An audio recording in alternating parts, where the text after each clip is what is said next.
সবাইকে অবাক করে দিয়ে রজত পাতিদারকে কোহলিদের ডিঙিয়ে অধিনায়ক করা হলো রয়্যাল চ্যালেঞ্জার্স বেঙ্গালুরুর। হ্যাঁ, এমন ঘটনাই ঘটেছে আইপিএলে। মূলত ঘরোয়া লিগে তার সুপার পারফরমেন্সের জন্যই পাতিদার এমন পুরস্কার পেলেন। টি-20 সংস্করণে সৈয়দ মুশতাক আলী ট্রফিতে 61.14 গড় আর 186 স্ট্রাইক রেটে 428 রান করেন পাতিদার। আসরে যা ছিল দ্বিতীয় সর্বোচ্চ। একদিনের ক্রিকেট টুর্নামেন্টে বিজয় হাজারে ট্রফিতে 56.50 গড় আর 107 স্ট্রাইক রেটে রান করেন 226।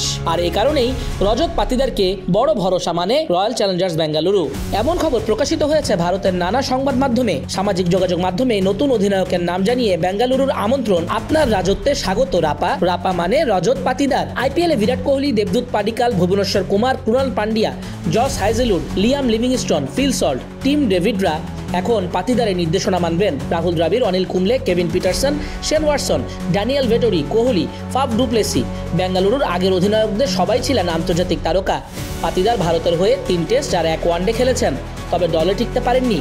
এবার ঘরোয়া ক্রিকেট দিয়েই আবারও ফিরে এলেন রাজার বেশে। গত কয়েক মৌসুমে বেঙ্গালুরুর সেরা পারফর্মারদের একজন পাতিদার। 2021 সালে এই ফ্র্যাঞ্চাইজিতে নাম লেখানোর পর এখনও পর্যন্ত 28 ম্যাচ খেলে 799 রান করেছেন পাতিদার।